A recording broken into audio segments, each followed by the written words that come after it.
So I'll just give one quick brief over what we had covered. So we had covered Bitcoin is not backed by nothing, and it covers what money itself is backed by, which is monetary properties, and does not need anything else to give itself give it value, because money itself is a good that coordinates all economic activity. And I think we were at the cusp of this paragraph. I think this merits going over one of the famous Satoshi quotes again, which summarizes value proposition of Bitcoin in a very simple analogous way. I'll just quickly read this as well. As a thought experiment, imagine there was a base metal as scarce as gold, but with the following properties: boring gray in color, not a good conductor of electricity, not particularly strong but not ductile or easily malleable either, not useful for any practical or ornamental purpose, and one special magical property: can be transported over a communications channel. So, the broad theme of this entire book has actually been understanding Bitcoin relative to other monetary mediums. And I think one of the ways that Parker Lewis puts it is that Bitcoin in vacuum is difficult to understand. You cannot expect somebody to start understanding Bitcoin on its own. It has to be put in the frame of reference to other money. Bitcoin proposes a superior form of money, and the two most compared examples have been gold and dollar. So dollar is the current financial system. It's not gold is not the current monetary order, but even gold has its own deficiency. And this book has covered about how the biggest problem with gold was only that it was difficult to transport and also difficult to assay. So it was not practical for individuals to just simply verify the authenticity of gold. But the bigger problem is the former, which is that gold has a centralizing tendency, which in effect led to the development of the dollar as the global monetary order. And dollar, as we all know, is prone to inflation and control over the entire financial system. So one interesting point that I think somebody new to Bitcoin might struggle with is understanding the concept of digital scarcity. And this was where we had left off. That just if somebody is able to imagine something having the properties of credible money, which is fungibility, scarcity, portability, transportability, easy verifiability, then Bitcoin serves those purposes. And how it works is now the crux of this session: how Bitcoin is secured. I'll just read one last paragraph where we had left off, or even just here quickly. Yeah, so we are at 8:07, so we'll start now. Thank you everybody for joining, and yeah, let's start here. Despite being digital, Bitcoin is designed to provide absolute scarcity, which is why it has the potential to be such an effective form of money and measure of value. There will only ever be 21 million Bitcoin, and 21 million is a scarily small number in relative and absolute terms. The Fed created $100 billion just last week with the click of a button. That is approximately 5,000 per Bitcoin that will ever exist, created in just a week and by only one central bank. To provide broader context, the Federal Reserve, the Bank of Japan, and the European Central Bank have collectively created $10 trillion worth of new money since the financial crisis, the equivalent of approximately 500,000 per Bitcoin. Despite dollars, euro, yen, and Bitcoin all being digital, Bitcoin is the only medium that is tangibly scarce and the only one with inherent monetary properties.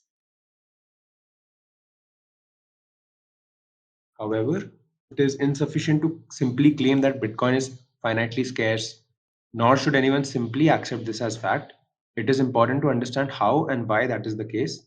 Why can't more than 21 million Bitcoin be created, and why can't it be copied? Why is Bitcoin secure, and why can't it be manipulated? While there are countless building blocks that collectively allow Bitcoin to function with a reliably fixed supply, there are three key columns of security within the Bitcoin network, which are woven together and reinforced by the economic incentives of the currency itself. I think this is also covered in Mastering Bitcoin. I'm actually currently yet to go through the chapters allotted this week, but I remember that Mastering Bitcoin frames four key inventions or concepts which come together to create the robustness and the resiliency of Bitcoin and the entire network's architecture. So I will go over the, so yeah, this is going to be the crux of this session, that will cover the three economic incentives, the three pillars of Bitcoin security. And yeah, this will be covered in details. We'll glide over the titles. Network consensus and full nodes enforce common set of governing rules. Mining and proof of work validate transaction history, anchor Bitcoin security in the physical world. Private keys secures the unit of value, ensures ownership is independent from validation. So yeah, first is what secures Bitcoin: network consensus and full nodes. 21 million is not just a number guaranteed by software. Instead, Bitcoin's fixed 21 million supply is governed by a consensus mechanism, and all market participants have an economic incentive to enforce the rules of the Bitcoin network. While a consensus of the Bitcoin network could theoretically determine to increase the supply of Bitcoin such that it exceeds 21 million, an overwhelming majority of Bitcoin users would have to collectively agree to debase their own currency in order to do so. So yeah, so I think this has been discussed this in this book and in the wider Bitcoin ecosystem that 21 million is just one number that was picked as the final supply of the entire Bitcoin units. But also just that 21 million is actually not guaranteed by software. That's not the promise or the invention. It's market consensus coming to one uh, consensus about the fixed supply or scarcity of money, and the implementation of is through the software, and how it's governed is through by a consensus mechanism, and all market participants have an economic incentives to enforce the rules of the network. And how that happens is by full nodes enforcing the rules of the network independently and without trusting any third party. So yeah, so while this is a social consensus, which is difficult to technically make a argument for that, how do we come to that social consensus? It can be intuitively understood that unless there are enough people who want to debase their own currency, there is no reason that there will ever be a debate that Bitcoin should have more than 21 million in units. There are some nuances to this debate. I have come across. I think some of you might have also come across Peter Todd's claim that Bitcoin needs. There are some people arguing that there should be block subsidy, but this is outside the purview of this session. And I think at Bitshala we have discussed this in some of our other sessions. But if somebody is curious, then we can go over that. But I think yeah, it's fair to say that Bitcoin consensus has arrived at 21 million. It's a very natural market mechanism to arrive at one fixed number, which was 21 million chosen by Satoshi. And there is no reason that there will ever be a overwhelming majority of users which want to change consensus around that. In practice, Can a you global repeat and yourself, Shreya, regarding what would you say Peter Todd's opinion regarding block subsidy? I wasn't able to garner that. yes, yes. So there's, I think he's written a series of articles. I've not gone over them too much in depth, but he makes an argument for why Bitcoin should have a tail emission, and what that means is that after 2140, there should be a fixed block subsidy in every block after that, so that miners are incentivized to continue mining Bitcoin. Otherwise, we are only relying on a transaction fee, which, in his opinion, is not a good security um, security budget. Oh, all right, got it. But yeah, if you remember, we had discussed this, I think, in one of the sessions, I can't remember which, that it's very difficult. So the broad consensus around Bitcoin currently is that it's very difficult for somebody in 2024 to predict what will happen in 2140 and later to, um, to, to provide for the security budget of Bitcoin. So it's best left to the market consensus of current economic principles that money being scarce and finitely scarce makes economic sense. In practice, and yeah, if somebody is new here, I think I have interacted with most of you. I think Mango has left. Rishabh, I haven't interacted with you, and I think this might be your first session. Yeah, So this is my yeah, first just the time. format is that yep. I'll just quickly give you the format of how the Wednesday sessions are conducted. So we usually pick up any Bitcoin books and we go over the content in that. I try my best to give anecdotes and relevant resources. And the entire point of the session is to be interactive. So at any time, if you have any questions or thoughts or any insights, then please feel to interrupt me and share that with the rest of Sure. the group. and also ask questions. Okay.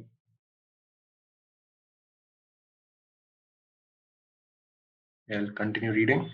In practice, a global and decentralized network of rational economic actors operating within a voluntary opt-in currency system would not collectively and overwhelmingly form a consensus to debase the currency which they have all independently and voluntarily determined to use as a store of wealth.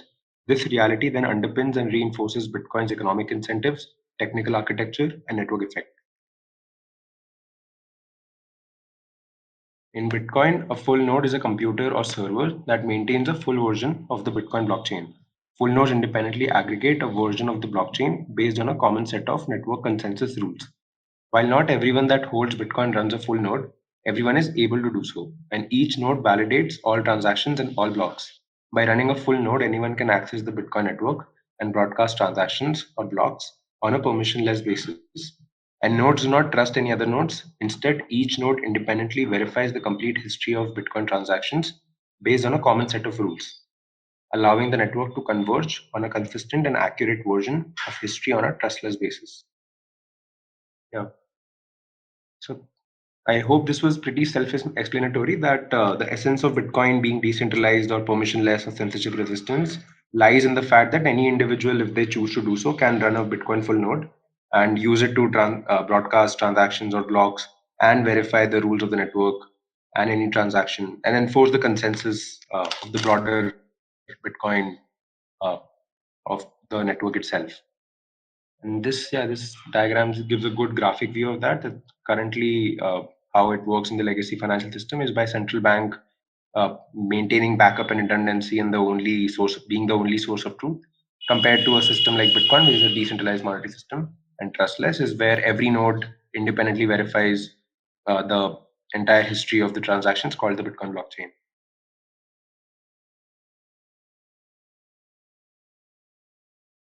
This is the mechanism by which the Bitcoin network removes trust in any centralized third party and hardens the credibility of its fixed supply.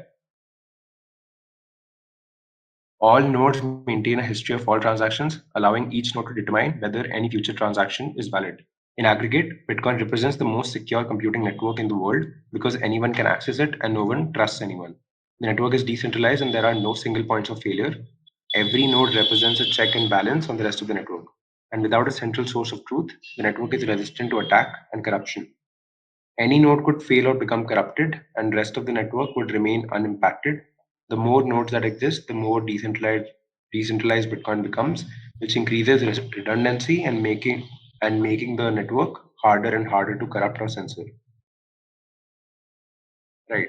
So yeah, this is the entire promise that Bitcoin's resiliency comes from each full node uh, reliably verifying Bitcoin rules, the rules of the network, because uh, any one node can be corrupted or be censored, but it becomes very impractical very soon when there are thousands of nodes independently enforcing the rules of the network.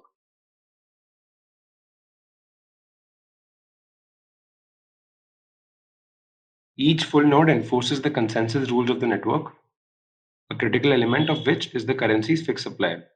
Each Bitcoin block includes a predefined number of Bitcoin to be issued, and each Bitcoin transaction must have originated from a previously valid block in order to be valid. Every 210,000 blocks, the Bitcoin issued in each valid block is cut in half until the amount of Bitcoin issued ultimately reaches zero in approximately 2140, creating an asymptotic capped supply schedule. Because each node independently validates every transaction and each block, the network collectively enforces the fixed 21 million supply. So one of those rules is the currency's fixed supply, and how that is validated is by every block issuing a fixed set of bitcoins, given the halving epoch that we are in. So which happens every 210,000 blocks, which started in 2009 with 50 bitcoin per block, and in 2012 it was 25 bitcoin, and every 4 years gets cut into half. The recent of which was in block subsidy to 3.125 bitcoins. And this is one of the consensus rules that all of the full nodes enforce. And yeah, if any Bitcoin transaction or block is received by a full node, they verify that the Bitcoin being spent was part of some previous valid block, which was created by that block subsidy of some previous valid block. And because each node is independent and validates every transaction block, the network can collectively, which means every node independently doing it without trusting any other source of truth. It enforces the fixed 21 million supply. If any node broadcasts an invalid transaction or block, the rest of the network would reject it and that node would fall out of consensus. Essentially, any node could attempt to create excess Bitcoin, but every other node has an interest in ensuring the supply of Bitcoin is consistent with the predefined fixed limit. Otherwise, the currency would be arbitrarily debased at the direct expense of the rest of the network. Yep. So while it is technically possible for anybody to create excess Bitcoin on their own full node, the rest of the network is going to reject it because that is not in their economic incentive. And this is the Bitcoin monetary inflation. And by asymptotic, this is what it means that every 210,000 blocks, the curvature of the curve itself changes because the block mined in that next epoch from 210,000 to 420,000 becomes half of what it was, and subsequently from 420 to 630 it becomes from 5025 to 12.5, so on and so forth. Yeah, currently we are at here. Yeah, just a fun fact, there was a bug in Bitcoin that was exploited to create like 180 billion Bitcoins or something, which was fixed in 2010. Right. Right. Yeah, I think I have a very superficial understanding of it, but I think it was because of unsigned integer being used as the Yes, it was, storage I for think, some data, overflow right? of And it unsigned exceeded integer. the limit. Correct. Right. Right. Just quick question, Rishabh. I'll just take a quick pause. I think you might have missed the question, or maybe you were muted then. That I had asked you that I think you posted on your intro that you had started a mining company and you explored that for a bit. Yeah, right. Curious to, yeah, we can pick that up after the session. But yeah, great to know because there are people making attempts at starting large scale operations. So in my experience so far in Bitcoin, I was yet to come across anybody else who has attempted it in India. Yeah, I mean, like, we doing it in India is really difficult. That's all I'll say for now. Right. Because Yep. like there are lots of things that you have to do. You have to put in transformers in place. You have to take approvals for different things. You have to do a lot Mhm. of management stuff, and the government isn't exactly helpful. So uh, Right. yeah, Yep. Yep. Yep. but I learned a lot of things from that. I had two Right. co-founders. Yeah. We Yeah, I worked would for a love to year on that, actually. but yeah. Yeah. Yeah. Let's actually discuss that sometime later, and I would love to understand it Yeah, definitely. uh, more. Yeah. We'll start from here. Separately, anyone within or outside the network could copy Bitcoin software to create a new version of Bitcoin, but any units created by such a copy would be considered invalid by the nodes operating within the Bitcoin network. Any subsequent copies or units would not be considered valid, nor would anyone accept the currency as Bitcoin. Each Bitcoin node independently validates whether a Bitcoin is a Bitcoin, and any copy of Bitcoin would be invalid as it would not have originated from a previously valid Bitcoin block. It would be like trying to pass off monopoly money as dollars. And just to give some, I mean, I think XKai and Undap have attended the previous sessions of gradual suddenly. But I think it's still important just to highlight that this book was written in 2019, which was an article series originally. It was not supposed to be a book. It was written by Parker Lewis, who was inspired by Seyfried Namus to distill his thoughts and create a resource for somebody who is on the periphery of Bitcoin, who's maybe curious, who might have wrong misinformation. And it was done so in the backdrop of the block size wars. It was written after there was a lot of debate and confusion around how Bitcoin consensus mechanism works. What is Bitcoin? How do you define consensus?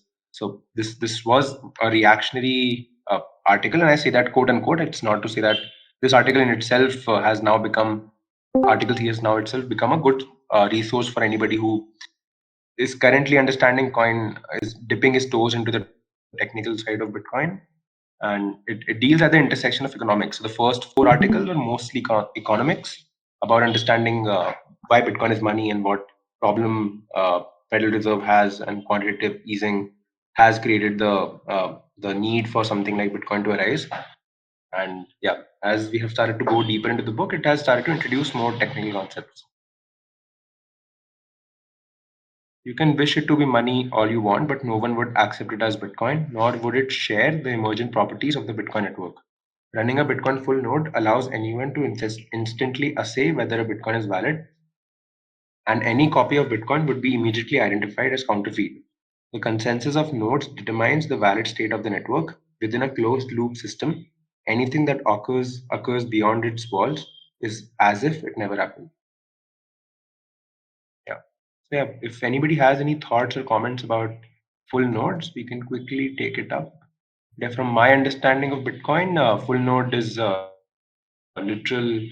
I mean, the definition of sovereignty. Anybody running a full node is actually able to use Bitcoin in its entire value proposition. That they are not relying on any other source of information than their own machine. It is what allows the network to be decentralized and enforce the rules.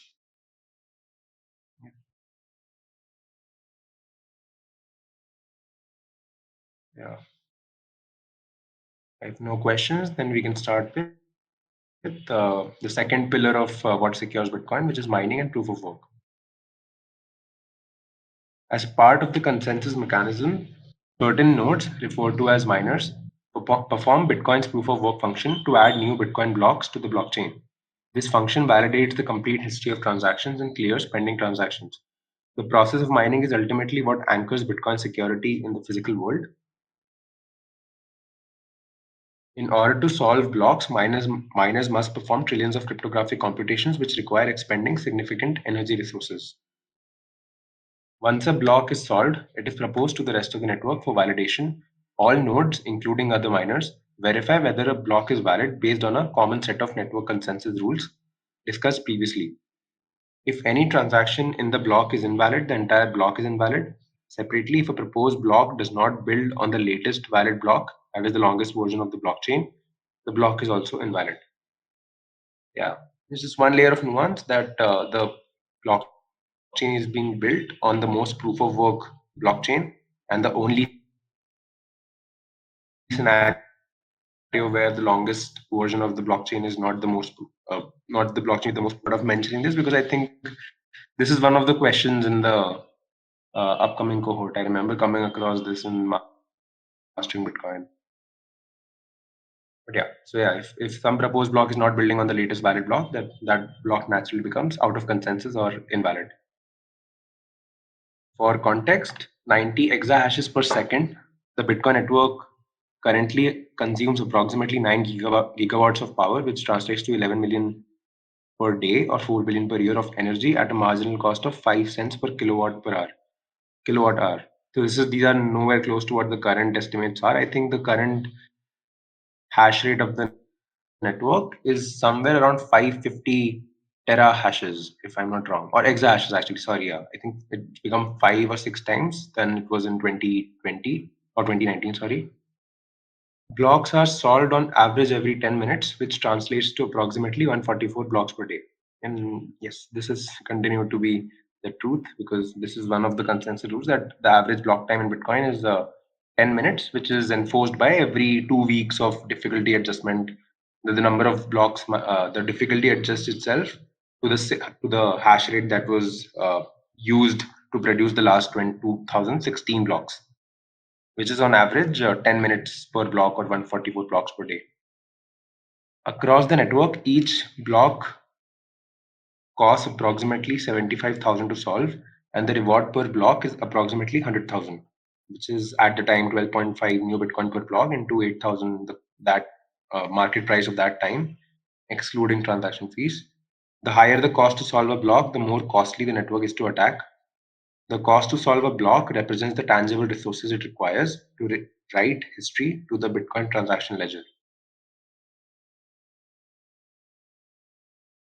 As the network grows, the network becomes more fragmented, and the economic value compensated to miners in aggregate increases. From a game theory perspective, more competition and greater opportunity cost makes it harder to collude. And all network nodes validate the work performed by miners, which serves as a constant check and balance. As the network grows, the network becomes more fragmented, which I think here means that there are more and more uh, people and resources being invested into the Bitcoin network. And what that does is that the economic value compensated to miners will increase because there's more hash rate and more demand for using Bitcoin blockchain. There will be greater transaction fee. I think that's the only reason because the more competition you have, the less hash rate you can control. So the economic value compensated to miners is primarily because of growth of the Bitcoin demand or the ecosystem in itself. Yep. And from a game theory perspective, more competition and greater opportunity cost will make it harder to collude.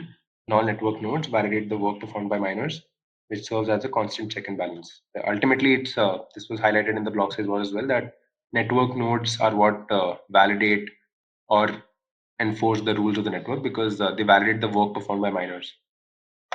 So even if you have a lot, I mean, theoretically, 51% attack is a possibility, but anything below that does not give you any real control over the rules of the network.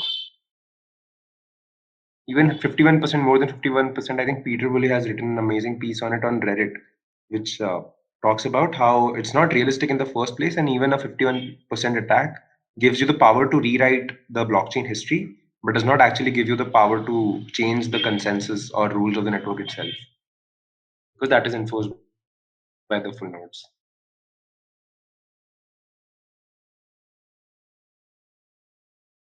And recall that a predefined number of Bitcoin are issued in each valid block, that is, until the 21 million limit is reached. The Bitcoin issued in each block, combined with the network transaction fees, represent the compensation to miners for performing the proof of work function. The miners are paid in Bitcoin to secure the network.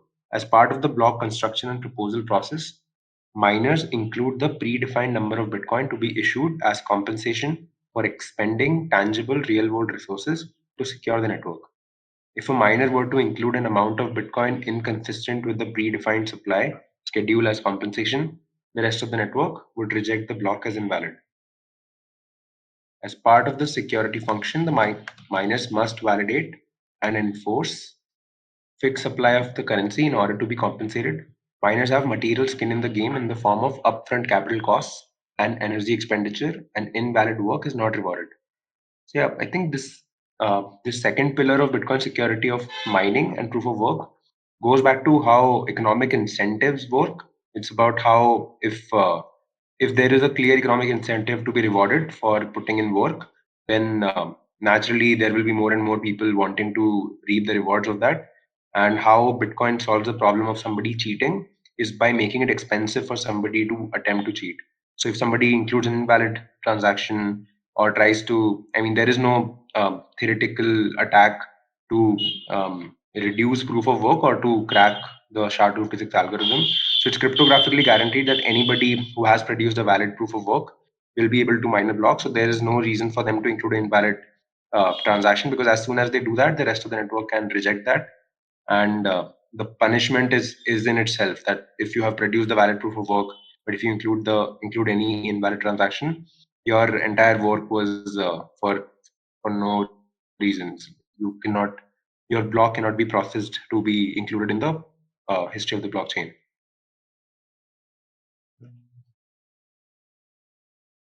So yeah, so just a quick diagram. I'll try to walk over this quickly. That this is how the Bitcoin blockchain progresses.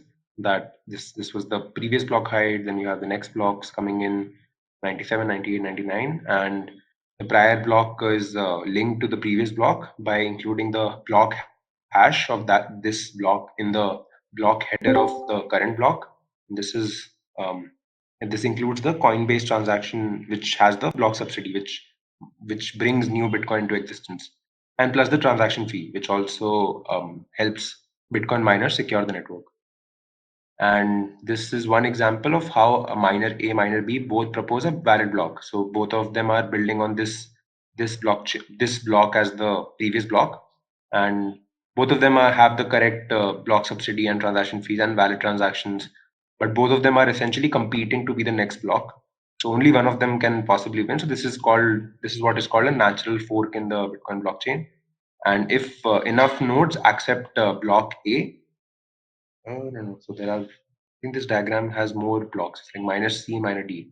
Yeah, I think this diagram is just trying to highlight that if minor D includes Coinbase transaction as 12.5 BTC, which is not part of consensus according to the um, current block subsidy, then this will be an invalid block.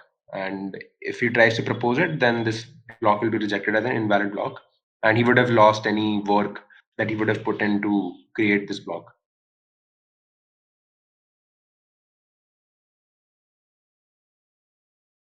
For a technical example, the valid reward paid to miners is halved every 210,000 blocks, with the next halvening, a technical term, scheduled to occur at block 630,000, or approximately May 2020. At the time and scheduled block of next halvening, the valid reward will be reduced from 12.5 Bitcoin to 6.25 Bitcoin per block.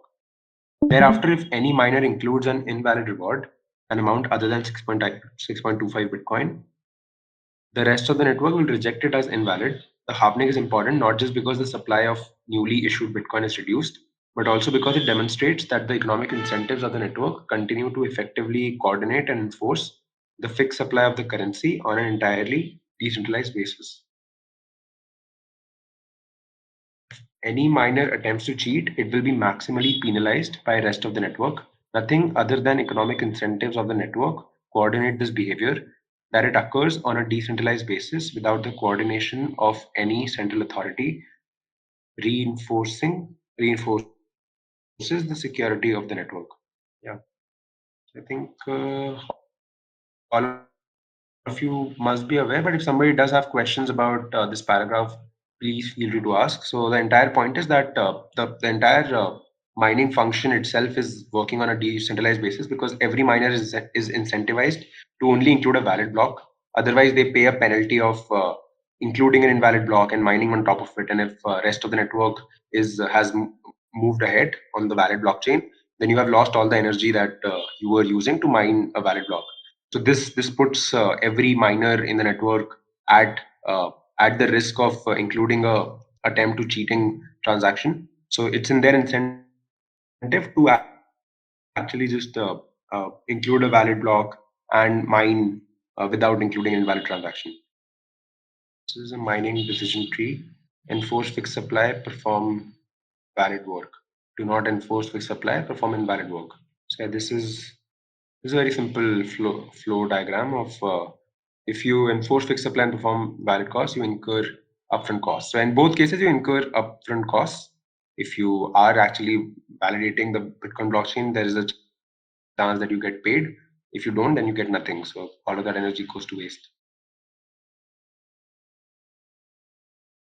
Because mining is decentralized and because all miners are constantly competing with all other miners, it is not practical for miners to collude. Separately, all nodes validate the work performed by miners instantly and at practically no cost, which creates a very powerful check and balance that is divorced from the mining function itself. So yeah, so it's very difficult to produce a valid block, but it's very cheap and easy to validate if a block is valid because of how SHA-256 works. That if you get the valid block hash, somebody can easily have the block header being proposed, go make it go through the one-way hash function and verify that the block hash is a valid block hash. So any full node, because they are in the business of validating Bitcoin blocks and transactions, can easily spot if the block actually has the valid proof of work. Yeah, that creates a check and balance that is divorced from the mining function itself. So even though miners themselves are also full nodes, every other full nodes keeps a check on other miners as well. Blocks are costly to solve, but easy to validate. In aggregate, this is a fundamental differentiator between Bitcoin and the monetary systems with which Bitcoin competes, whether gold or the dollar. And the compensation paid to miners for securing the network and enforcing the network's fixed supply is exclusively in the form of Bitcoin. The economic incentives of the currency compensation is so strong and the penalty is both so severe and so easily enforced that miners are maximally incentivized to cooperate and perform valid work. By introducing tangible cost to mining process, by incorporating the supply schedule in the validation process, which all nodes verify. And by divorcing the mining function from ownership of the network as a whole reliably and perpetually enforces the fixed supply, 21 million, of the currency on a trustless basis, while also able to reach consensus on a decentralized basis. So the one powerful key thing that I think I want to highlight is that the compensation or the reward itself is also native to the network. So it's in the currency or Bitcoin being issued. So anybody who values Bitcoin is incentivized to have more Bitcoin. So they will be incentivized to work within the network consensus rules and not try to produce an invalid block or include an invalid transaction. And at the flip side of it, if you do not value Bitcoin, if you attempt to cheat, you are putting upfront cost of creating that valid proof of work. Otherwise, you are out of consensus. And if you do that and you try to get a block through the network without following the consensus rules, then you lose all uh, the upfront capital cost that you invested because you have no reward at the other side of it. So this is what keeps the network going as a reliable and perpetual system which enforces the rules of the network, the primary of which is the fixed supply of the currency. Yep. And I think trustless is also the other attribute that decentralization brings in, that at no point any miner is relying on any other miner or full node for any piece of information that they cannot independently verify.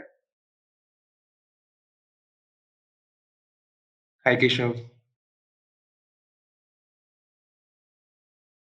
So yeah, so I'll take a quick pause. If somebody has questions, something to share,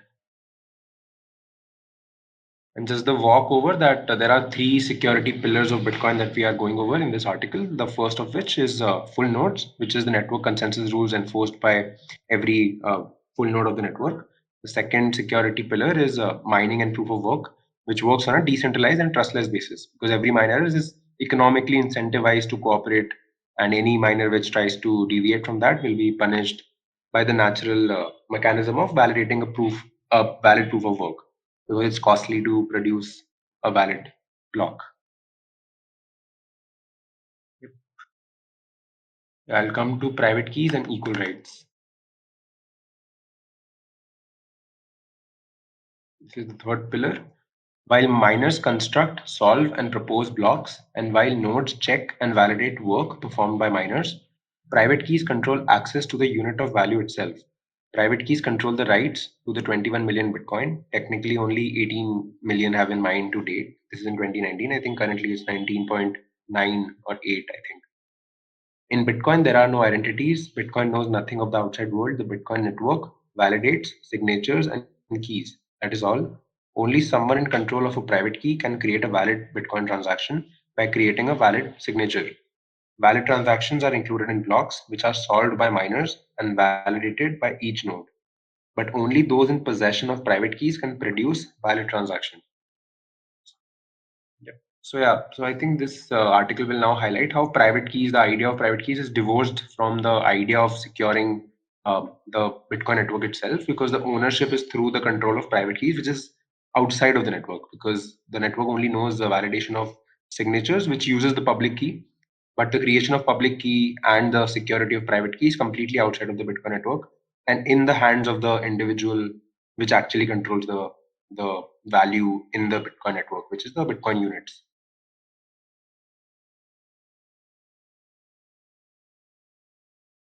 When a valid transaction is broadcast, Bitcoin are spent or transferred to specific Bitcoin public addresses. Public addresses are derived from public keys, which are derived from private keys.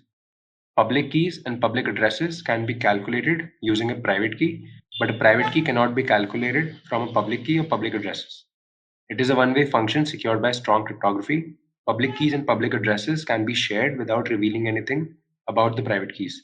When a Bitcoin is spent to a public address, it is essentially logged in a safe, and in order to unlock the safe to spend the Bitcoin, a valid signature must be produced by the corresponding private key. Every public key and address have a unique private key. So I hope this is, if somebody is new to Bitcoin or new to idea of private public key pair, please let me know, because this is one of the foundational concepts to understand in Bitcoin. And once you do, it's incredibly powerful and also becomes very intuitive. It's not a very actually not I mean, it is technical if you understand the exact mechanism of how SHA-256 works, but on a very conceptual basis, it's actually pretty simple to understand. And just one quick tidbit is that even SHA-256 and how it actually works is in my opinion, or I could be just giving my interpretation, is by throwing entropy within a given input by doing certain functions like left shift, right shift operator, and I think there are a couple of other root of some certain private prime numbers, which is used to introduce entropy. And there's certain given prime numbers, but what that does is by doing right shift operators and multiple values of right shift operators to different inputs, it creates enough noise in the input that the output has no correlation with the input, while still being deterministic because the algorithm is predetermined. It follows the same mechanism every time. Yeah, just a quick overview of SHA-256.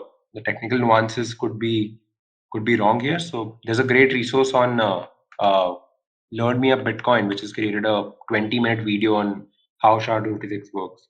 Somebody's curious, they can check it out. The owner of the private key produces a unique signature without actually revealing the secret itself. The rest of the network can verify that the holder of the private key produced a valid signature without actually knowing any details of the private key itself. Public and private key pairs are foundation of Bitcoin, and ultimately private keys are what control access rights to the economic value of the network.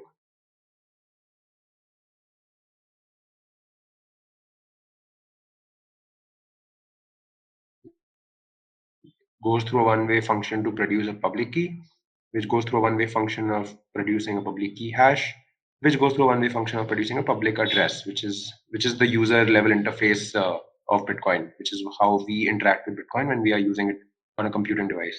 And that is used to create a signature along with the transaction message, which is also not a secret because it is included in the Bitcoin transaction by including another address, which is of the recipient that you are transferring the Bitcoin to. I'll just quickly read over this as well. Bitcoin sent to public address can only be spent by creating a signature with private key. Uh, I think I should read this as well. Bitcoin are transferred from one public address to the next by creating a signature that transfers title. Once transferred, the Bitcoin is locked and secured by the holder of the private key, cryptographically linked to the new public address. A private key is used to create a signature that only the holder of the private key can author. The signature can be easily validated by the rest of the network without revealing the private key.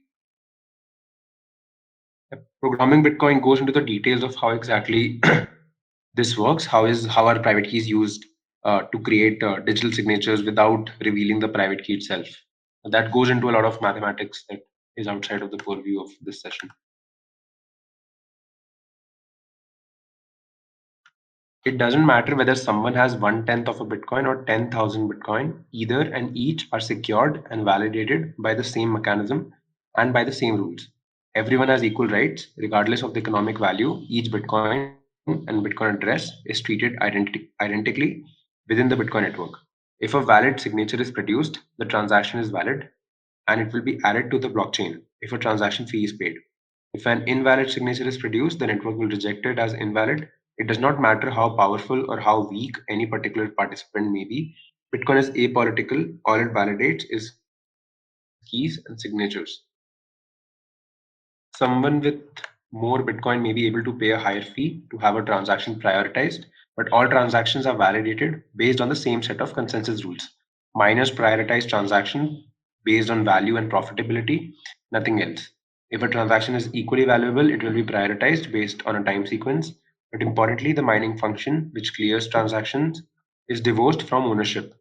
Bitcoin is not a democracy. Ownership is controlled by keys, and every Bitcoin transaction is evaluated based on the same criteria within the network. It is either valid or it is not, and every Bitcoin must have originated within a block consistent with the 21 million supply schedule in order to be valid. Yep.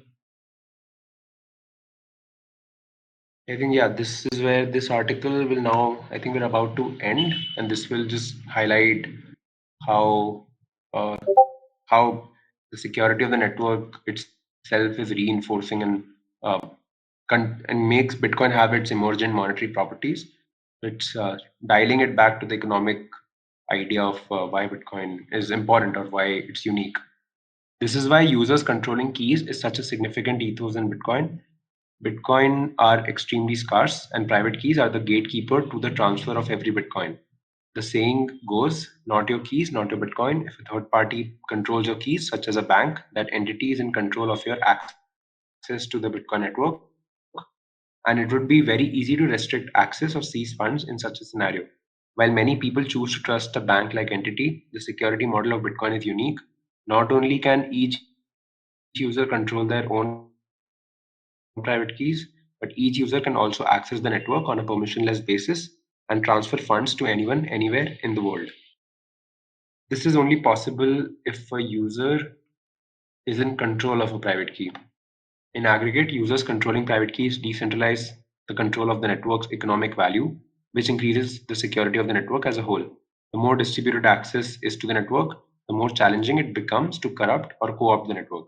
Separately, by holding a private key, it becomes extremely difficult for anyone to restrict access or seize funds held by any individual. Every Bitcoin in circulation is secured by a private key. Miners and nodes may enforce that 21 million Bitcoin will ever exist, but the valid Bitcoin that do exist are ultimately controlled and secured by a private key. I think I want to highlight this line, which I might not agree with, is that the more distributed access is to the network, the more challenging it becomes to corrupt or co opt the network. I think, yeah, just a caricature scenario is that if somebody even owns 19 million Bitcoins, they cannot corrupt the network itself, but the damage that they can do is by having liquidity to the point that they can affect the value of Bitcoin for rest of the network or rest of the people who are owners of those Bitcoin.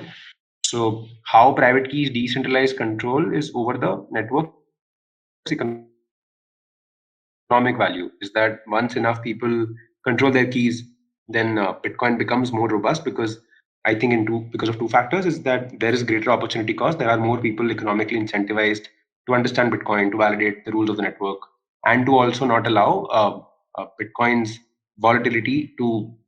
This is a more more of a personal opinion, controversial line, I think, and please feel free to give your ideas.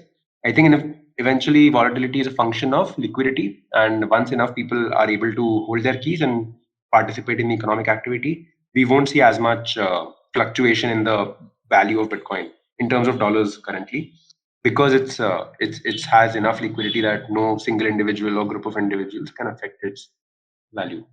But yeah, this is a transitional point. The idea of this paragraph.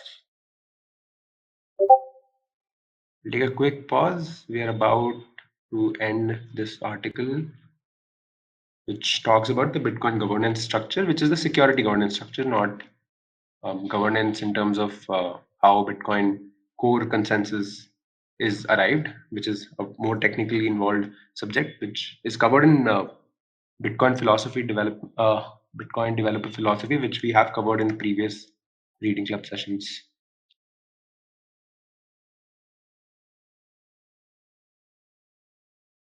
Hi Shiv, to our great to have you with us.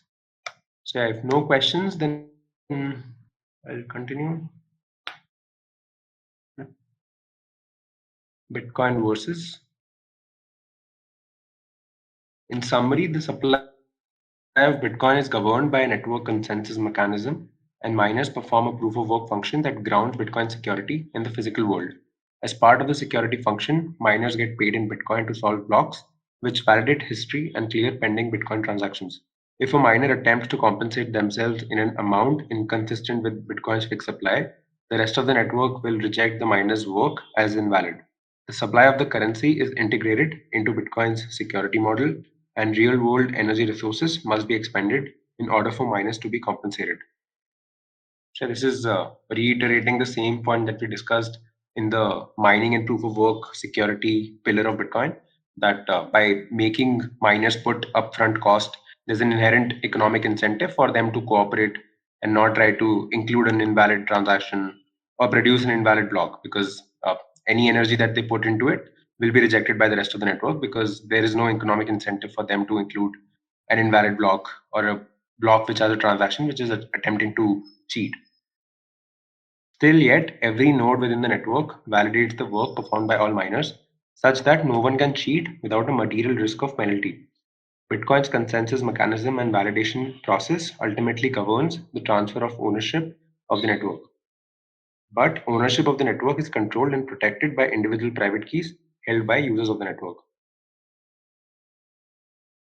Right. So yeah, while the consensus mechanism and validation process are controlled by the full nodes and the mining process, the ownership of the network is controlled in terms of individual use is controlled and protected by individual private keys, which are held by the user of the network.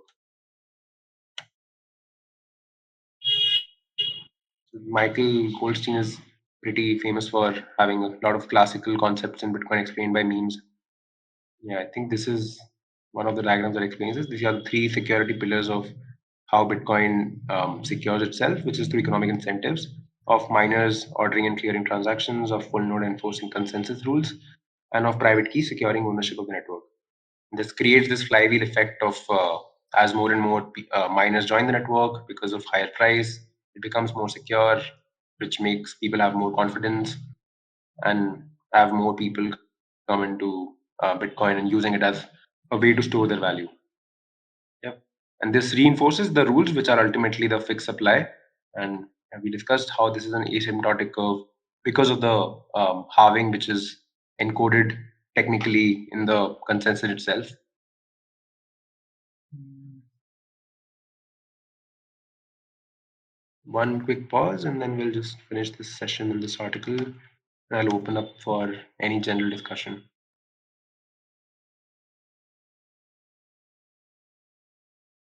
All right. Set aside any preconceived notions. Yeah, did someone say something?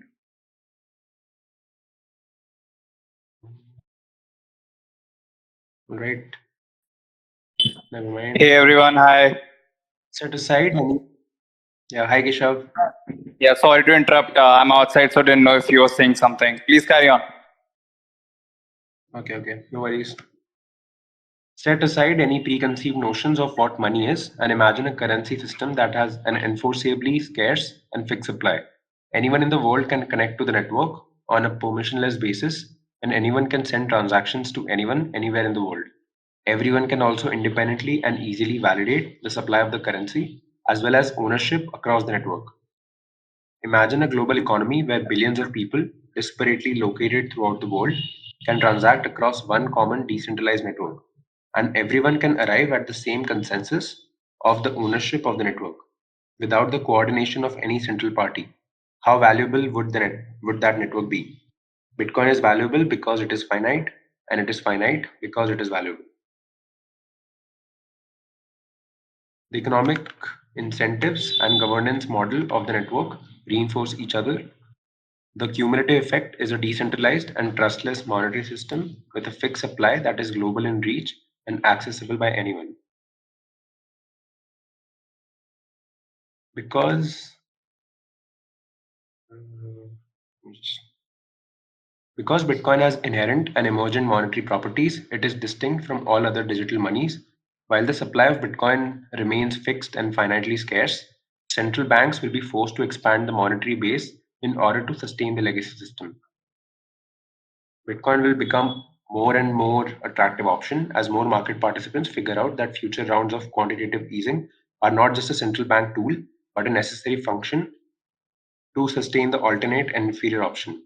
Before Bitcoin, everyone was forced to opt in to this system by default. Now that Bitcoin exists, there is a viable alternative. So I think if some of you have been following this book or this article series, I think, like me, I think I was vaguely aware, but I think I got to understand how the credit system works and how quantitative easing is not just a tool that central banks can use, it's a tool that they're forced to use. And what it does is make the dollar go towards an inevitable death. But because until Bitcoin there was no option, then everybody had no option but to participate in that system itself. And what Bitcoin does is now give a system which is outside of central bank manipulation, and yeah, it has inherent and emergent monetary properties, which we, as discussed, are secured by its own economic incentives. It does not rely on any outside intervention to give itself value. Each time the Fed returns with more quantitative easing to sustain the credit system, more and more individuals will discover that the monetary properties of Bitcoin are vastly superior to the legacy system. Whether the dollar, euro, or yen is A better than B, that is the test. In the global competition for money, Bitcoin has inherent monetary properties that the fiat monetary system lacks. Ultimately, Bitcoin is backed by something, and it's the only thing that backs any money, the credibility of its monetary properties. I think this is still just the halfway through the book, but I think this pretty much serves as a good summary for the book itself because understood in its own right, and people end up using money as proxy for what they are looking for in general. I mean, if you talk to the average individual, everybody does have some opinion or some perception of money, if not understanding of it, and that's mostly because it's like a fish swimming in the water that they don't stop to think and take a step back and consider what money itself is.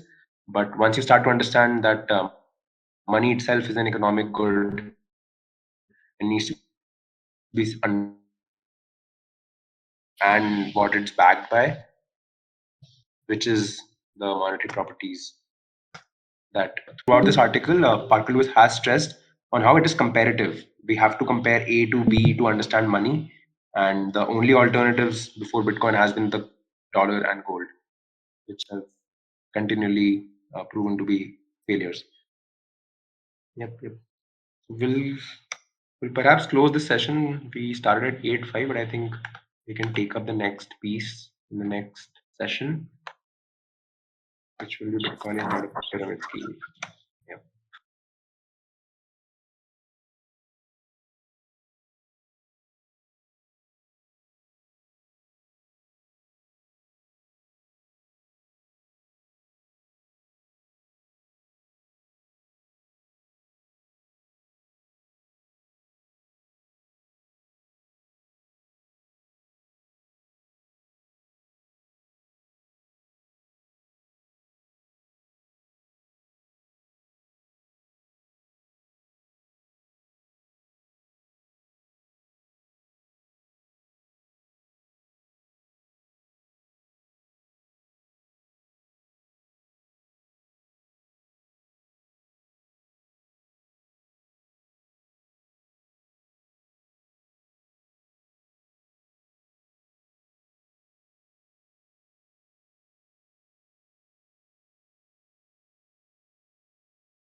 I think Faisal has left the session.